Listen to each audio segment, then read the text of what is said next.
proklamasi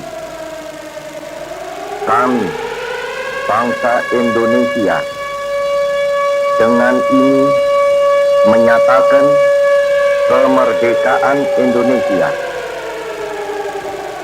Hal-hal yang mengenai pemindahan kekuasaan dan lain-lain diselenggarakan dengan cara saksama dan dalam tempo yang sesingkat-singkatnya.